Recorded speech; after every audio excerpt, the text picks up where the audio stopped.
tenido toda esta información, por la formación e información que hemos podido hacer a través de esta conexión que hacemos todos los lunes y los jueves a las 6:30 de la tarde, hora colombiana.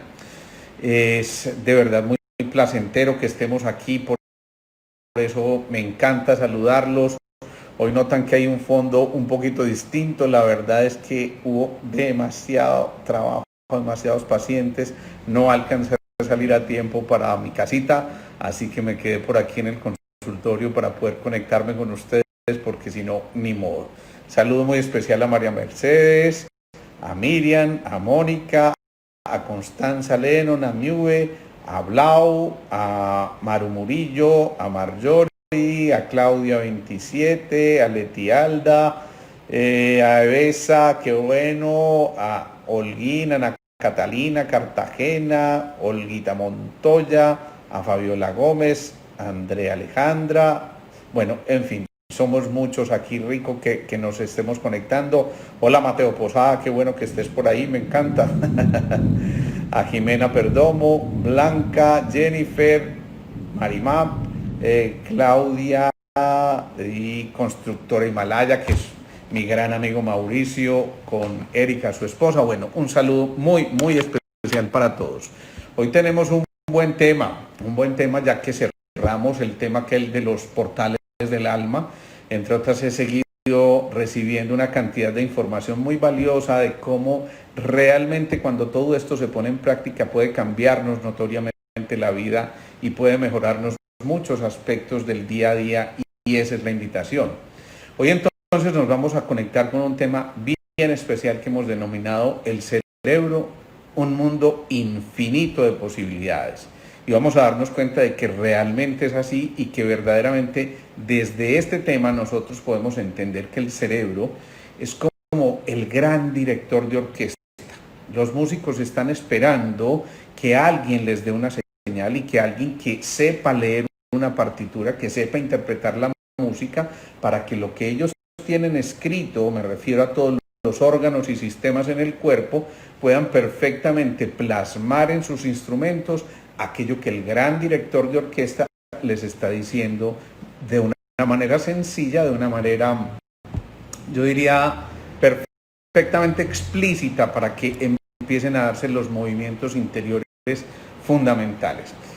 Para que nos hagamos una idea, hemos comparado muchas veces al cerebro con un computador, pero esto es casi que grotesco pensar en que un computador pueda parecerse a ese gran cerebro humano, porque un computador, digamos promedio normal, tiene aproximadamente la capacidad de utilizar una 10.000ª parte del cerebro de una mosca. Ojo, una mosca tiene 7.000 neuronas.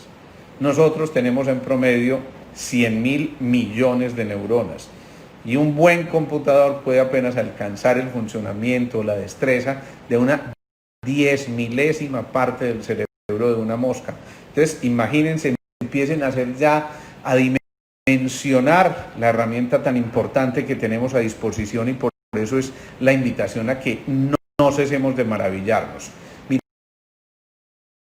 Y eso ya significa que ese consumo de la 1/5 parte de toda nuestra energía es debido precisamente a la importancia que tiene un órgano que pesa apenas algo así como 1.500 gramos en una persona promedio de 70 kilos, 1.500 gramos, y eso significa que apenas el cerebro está ocupando el 2% de nuestro cuerpo. Sin embargo, ese 2% de nuestro cuerpo representa el 20% del consumo de la energía total del sistema, es decir, de esas moléculas de ADP y ATP que produjeron las células del adenosín ese órgano tan maravilloso, que a nivel macro representémoslo por dos hemisferios cerebrales. Cada uno de esos hemisferios entonces tiene una característica especial. Por ejemplo, el hemisferio izquierdo, normalmente en esa persona diestra, ese hemisferio izquierdo tiene que ver básicamente con las funciones del lenguaje, de la comprensión del lenguaje y de el lenguaje hablado. Pero además de esto, tiene que ver con los movimientos hábiles y con las matemáticas, con lo concreto, con aquello que es racional. Ese hemisferio izquierdo entonces sigue una especie de pensamiento secuencial, lineal, completamente lógico, críticas o simplemente llevar a cabo una información que le parece perfectamente normal. Entonces, ¿qué ocurre? Que eso lo hace el hemisferio izquierdo. El hemisferio izquierdo.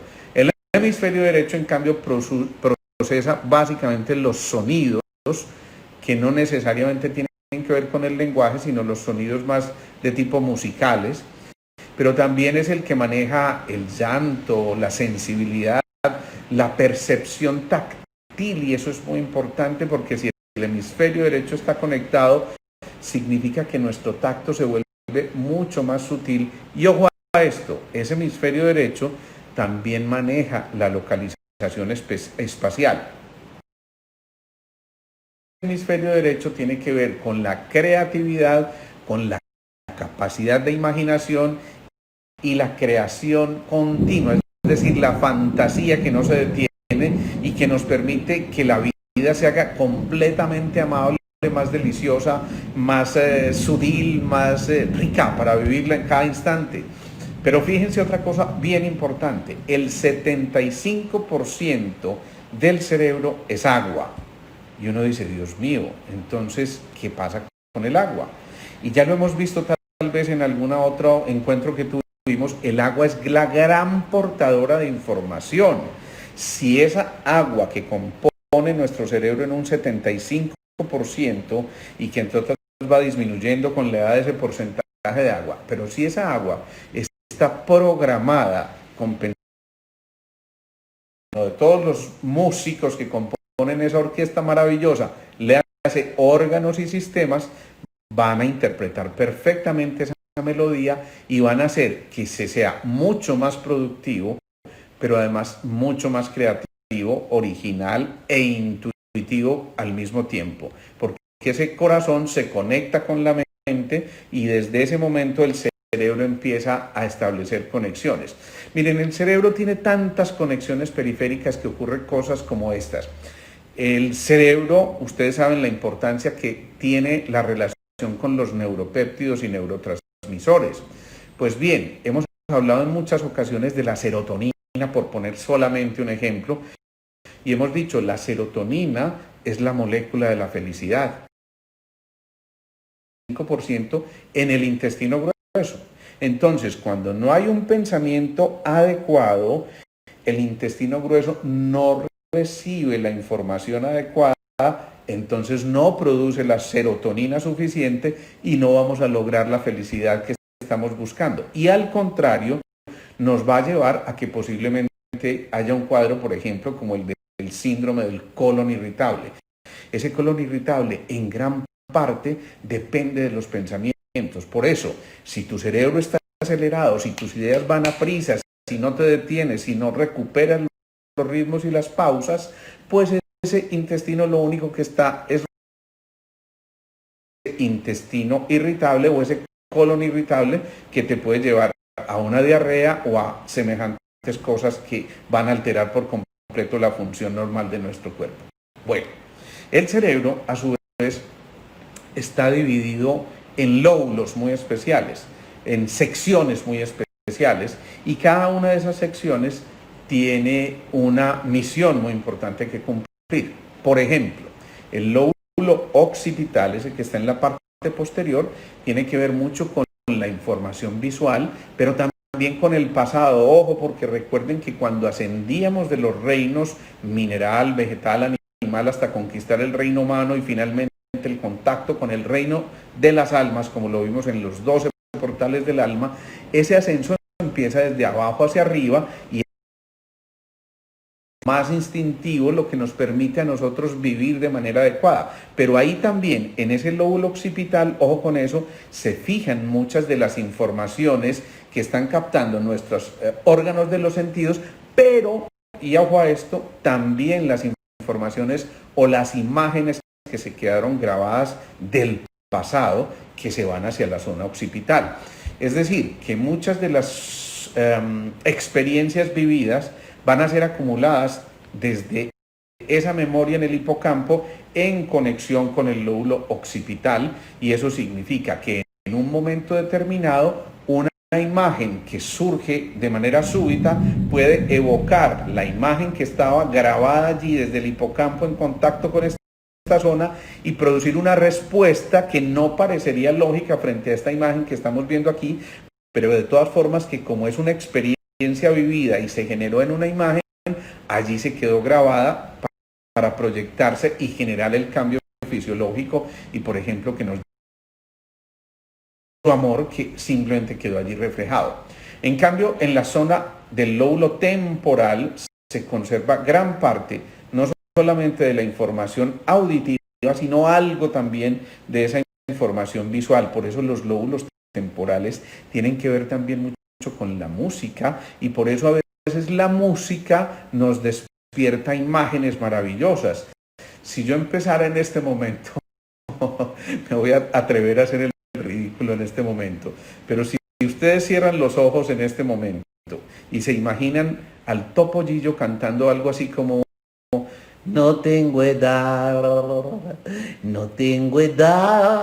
para amar, muy posible que esas imágenes visuales que se construyeron desde el pasado, pero a partir de este sonido que ustedes acaban de escuchar, cambie la fisiología y ustedes se retrocedan en el tiempo tantos años como hace que existía el Topollillo, e inmediatamente experimenten una sensación de placer, de alegría, de contentos, porque pues era nuestro ídolo en ese momento. Bueno, estoy hablando de un buen porcentaje de los que están acá. Yo sé que hay gente muy joven que nos sigue y que no les tocó el Topollillo, pero digamos que eso que uno escucha en un momento determinado,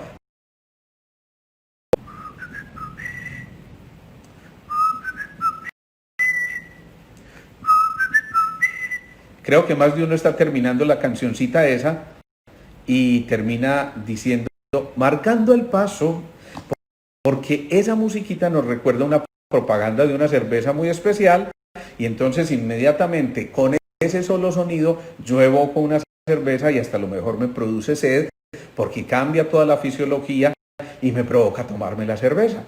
Eso es lo que está ocurriendo. Ese lóbulo temporal está guardando entonces una información supremamente importante. Y ni qué decir del lóbulo frontal. El lóbulo frontal, que fue el lóbulo mucho con la corteza motora, con la inteligencia y la capacidad cognitiva, es decir, de adquirir conocimientos y manejarlos de manera adecuada, pero también con el desarrollo de la personalidad. ¿Esto qué está haciendo?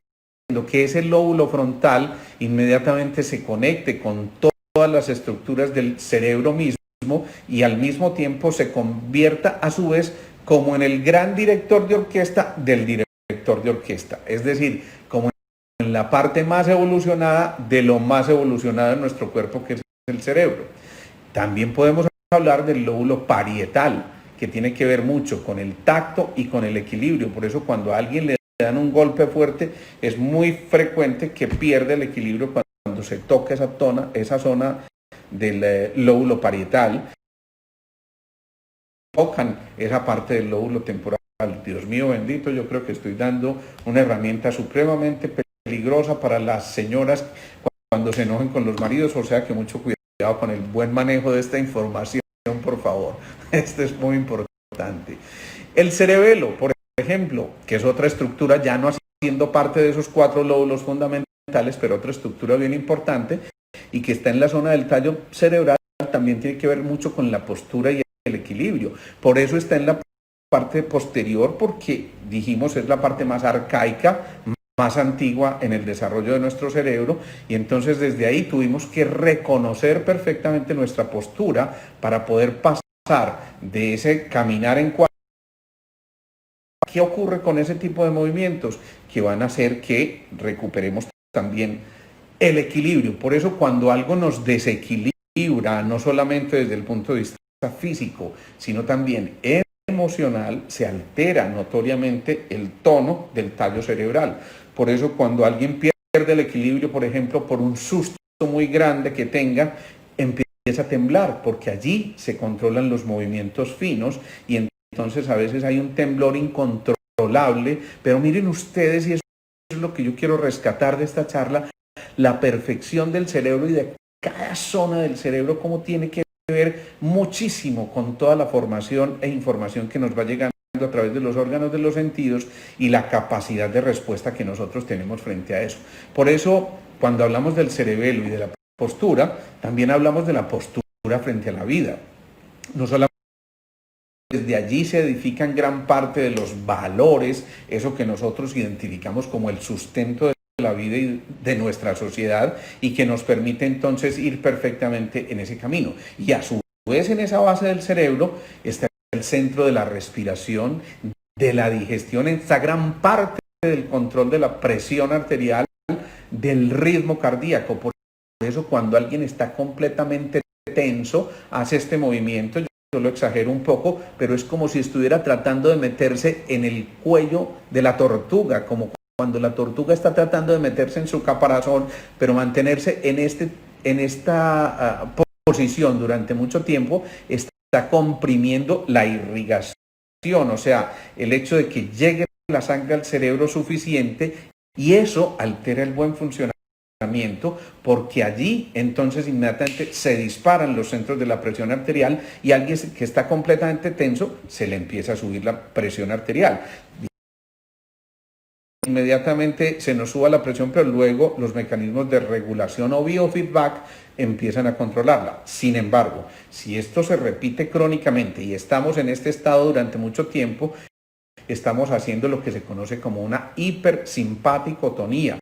Es decir, se dispara ese sistema nervioso que tiene que ver con la ansiedad, con la angustia, con la desesperación, se altera el ritmo cardíaco, se acelera y por supuesto ya empieza a subirse la presión arterial tan repetidamente que el cerebro identifica como si ese fuera el patrón normal, y entonces deja que esas cifras se mantengan allí tan elevadas. Esto por supuesto tiene que ver mucho con la calidad de nuestros pensamientos, con la capacidad de recuperar la capacidad de respuesta también en un momento determinado y ante una situación determinada. Luego, en ese proceso de ascenso de lo más reptiliano hacia lo mamífero, entonces se desarrollan gran parte de los miedos, de los temores y de la capacidad de respuesta frente a esos miedos y temores, que cuando se desbordan, pues nos llevan al síndrome de pánico, pero cuando se conectan de entrada con el lóbulo frontal, allí está la posibilidad de que ese cerebro frontal diga, hey, un momentico, no es para tanto, frenemos un poquitico. Tampoco la respuesta tenía que ser tan grande, y entonces ese lóbulo frontal regula en parte lo que estaba allí almacenado en el lóbulo temporal, que ya nos iba a poner en esa función de ataque o de huida, y más bien nos dice, relájate un poco, busquemos la capacidad de respuesta adecuada, tengamos entonces, después de que hemos pasado por el cerebro mamífero y empieza el cerebro humano manifestado a través de la corteza cerebral, que digamos es la capa más externa, si se quiere, de ese cerebro, y que es responsable de que elaboremos todos nuestros pensamientos e ideas. Y eso tiene relación mucho con las emociones. Les voy a contar el caso de hoy porque es bien significativo. Nuevamente hago la advertencia, pacientes siempre que me autorizan a contar estas historias porque son muy bonitas, ¿no? Y porque nos ayudan a edificar a cada uno de nosotros, porque a veces nos vemos reflejados en estas historias. Esta es una paciente joven de 42 años, pero que a sus 7 años sus padres se separan. Eso, digamos que puede ocurrir en muchas circunstancias, pero ya lo hemos dicho, el problema no es el hecho, el problema es cómo lo viva ese niño de ese momento. Alguien puede decir, no me importa, pero otro simplemente lo puede vivir desde la angustia y la ansiedad. Allí ya empezó la energía ancestral a agotarse, ya empezó la energía de reserva a verse comprometida. Pero además de eso, a los 10 añitos ella empieza a tener un cuadro de dolores articulares, de artralgias, decimos así, desde esos 10 años fue a sufrir de la tiroides. Aquí yo tenía una pequeña confusión. Empieza a tener problemas de la tiroides y ese es su quinto centro. Recuerden que el quinto centro es la expresión regulador de las respuestas en el organismo y eso puede hacer que se afecte severamente. Aquí ya se tocó el quinto centro, les llamo la atención en eso, porque también está en relación con los pulmones que, recuerden, manejan las tristezas. Es decir, es una niña que agota su energía de reserva en gran parte por esa separación de sus papás, de acuerdo a lo vivido, que maneja tristezas importantes, que además ese pulmón se conecta con el intestino grueso. Tengan en cuenta esto porque más adelante viene otra sintomatología y que toca la tiroides desde tan temprana edad. Eso es muy significativo.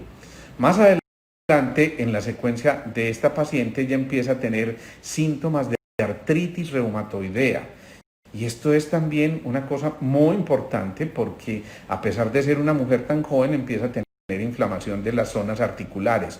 Y ustedes saben que la artritis reumatoidea y muy posiblemente esta alteración gran regulador del sistema inmunológico, y cuando no se ha vencido o no se ha superado adecuadamente una cosa como estas, se empieza a tocar ese cuarto centro del timo que regula, insisto, gran parte del sistema inmune y empieza a tener su proceso de artritis reumatoidea. Entonces tenemos grandes cosas: en la separación de sus padres, el problema de la tiroides, el problema de las tristezas manejadas a este nivel y de la energía ancestral agotada, y el problema que les acabo de mencionar de la artritis reumatoidea.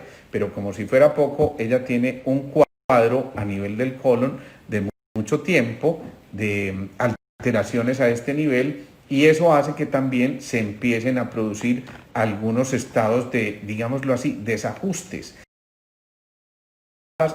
Bueno, es operada del pie también, eso es bien importante. Sus padres se separan: energía ancestral, energía de reserva, riñón. El riñón maneja los huesos, las grandes articulaciones, pero además el anclaje, el polo a tierra. Entienden ya lo del pie, porque después la tienen que operar del pie. Segunda cosa, se agota la energía de reserva, energía ancestral, agua. El agua, ¿a quién modula? Al fuego.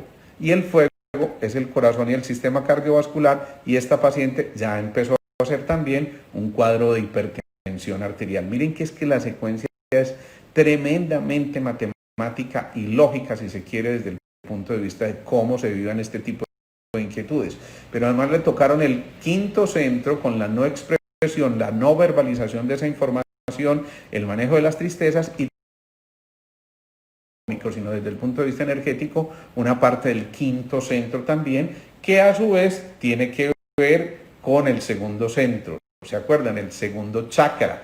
Ustedes ya entienden este tipo de cosas y por eso yo ya me voy moviendo así, pero para quienes llegan por primera vez, vamos tocando este lenguaje que poco a poco nos vamos familiarizando con él. Les decía entonces que el quinto centro se comunica con el segundo, y adivinen qué le pasó en el segundo, lo que tiene que ver con la pelvis, con los ovarios y con la matriz. En efecto, que tiene problemas de ovarios poliquísticos o tuvo problemas de ovarios poliquísticos. Ahí está perfectamente reflejada toda esa información.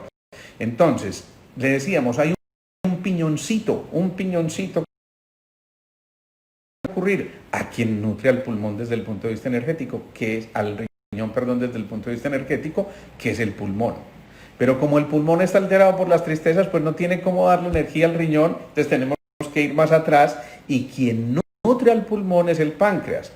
Por eso lo primero es decirle: quita los dulces refinados y las harinas, para que le quitemos un poquito de función al páncreas, y ahí sí tenga cómo nutrir al pulmón, y a su vez cómo nutrir al riñón.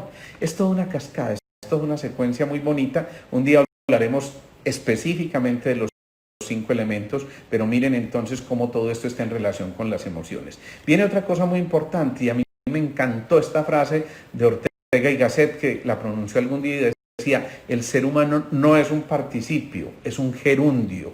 Un participio es un pasado, el ser humano no es un pasado, es un gerundio que vamos a ver si recuerdan el español, son todas las terminaciones que terminan en ando, endo. Eso significa hay una y eso significa estoy haciendo una acción en este momento. Es decir, que el ser humano se vive en presente y por eso es tan importante que sepamos entender que la capacidad regeneradora de nuestras células neuronales, que entre otras cosas estamos produciendo en promedio 500 a 1000 células neuronales diariamente a partir de lo que se llaman las células madre, eso se descubrió hace algún tiempo y por eso precisamente se ganó un premio Nobel Ramón y Cajal, y esto es bien importante porque significa que siempre nos estamos remodelando.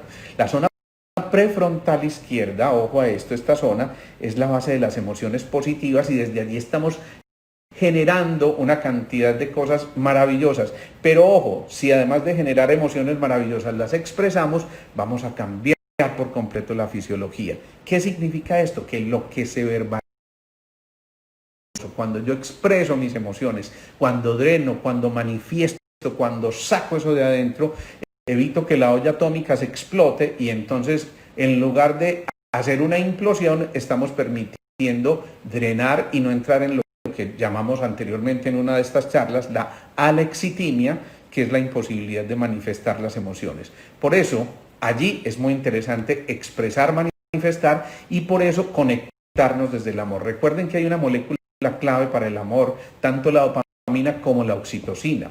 Y esa oxitocina o la vinculina, como también se le llama, desconecta la amígdala, que es la que les dije que tiene que ver con los temores. Me estoy refiriendo a la amígdala cerebral, no a esta amígdala, sino a la amígdala cerebral, que es la que tiene que ver con los temores. Lo más primitivo en nosotros en ese sentido en cuanto a nuestras reacciones emocionales, de tal forma que a mayor cantidad de oxitocina le hace a mayor emociones del amor, a mayor vivencia que tenga que ver con todo lo que sea compasión, amor, comprensión, menos se va a despertar en nosotros esa bestia y va a ser entonces que ocurran cosas maravillosas. El 75% de lo que nos sucede a nosotros es completamente subjetivo y depende en gran parte del momento. Hoy en otro semblante, en otra actitud, yo viva exactamente el mismo episodio y ya digo, bueno, tampoco es para tanto, no sé por qué reaccioné de esta manera, así que el momento está muy asociado con este tipo de cosas. Así entonces, como este tipo de zonas, hay muchas otras zonas que tienen que ver con el buen funcionamiento. Por ejemplo, el giro del cíngulo tiene que ver con la capacidad de competitividad, con esto que nos dice, bueno, yo soy capaz, me pongo una meta, vamos a poner las pilas. O el hipocampo y la amígdala, ya les decía, los grandes reguladores. El núcleo supraóptico a nivel de esta zona del cerebro tiene que ver con el reloj biológico que nos dice a nosotros de los ritmos circadianos y que nos está mostrando todas estas cosas. Así que no dejemos de sorprendernos porque el cerebro nos va a traer una cantidad de cosas que me apasiona demasiado, pero vamos a seguir hablando de todas esas posibilidades infinitas del cerebro y de todo lo que vamos a tener como herramientas que están a nuestra disposición para rediseñarnos, reinventarnos y crear nuevas maneras de interactuar con nosotros mismos. Así que yo los invito a que terminemos hoy entonces con la meditación. Nos llevamos las manos al corazón, respiramos lenta y profundamente, de una manera rítmica. Disfrutamos, recuerden que ese ritmo ya lo está manejando, esos son los números, lo está manejando el hemisferio izquierdo, pausada, y la pausa la pone en gran parte la respiración, también controlada desde el tallo cerebral y el hemisferio derecho, lenta y profundamente, en el orden de las profundidades. Nosotros estamos entonces fusionando el hemisferio derecho con el hemisferio izquierdo a través del cuerpo calloso. Y cuando nos permitimos respirar lenta, profunda, rítmica y pausadamente, estamos haciendo esa conexión entre los dos hemisferios. Por eso la sensación que tenemos es de plenitud, de tranquilidad, de serenidad. Respiramos lenta y profundamente.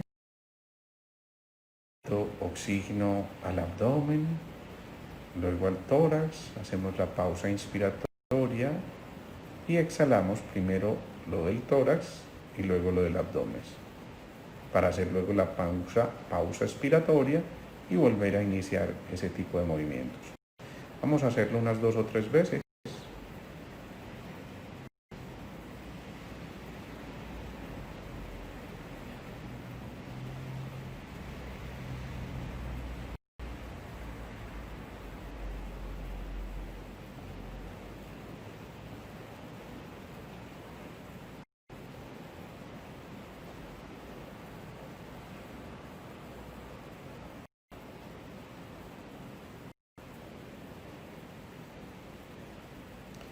Y ahora nuestro pensamiento semilla para hoy va a ser la palabra o el mantra OM, O-M. Y lo repetimos mental y verbalmente. ¿Por qué? Porque el OM corresponde al sexto centro, al centro de integración, a ese que está entre el entrecejo y que es el que integra toda la información, y por eso al pronunciar el OM obtenemos esa coordinación perfecta a través de ese centro integrador.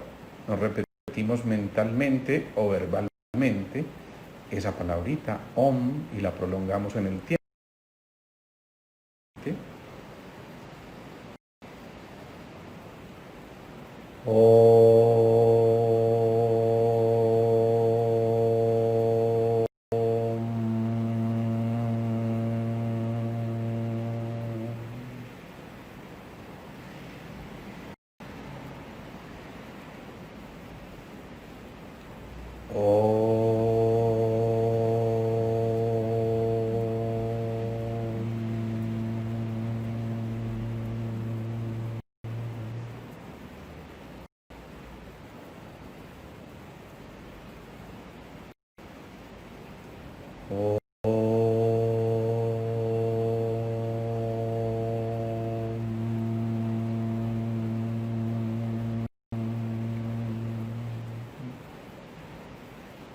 Ustedes mentalmente van haciendo ese pronunciamiento también, y cuando lo quieran hacer de manera verbal, al pronunciar la M llevan la lengua al paladar superior, y de esa manera empieza una pequeña vibración en los huesecillos de todo el cráneo que actúan a manera de masaje. Es como si estuvieran haciendo un masaje de su cerebro, y por eso llega a ser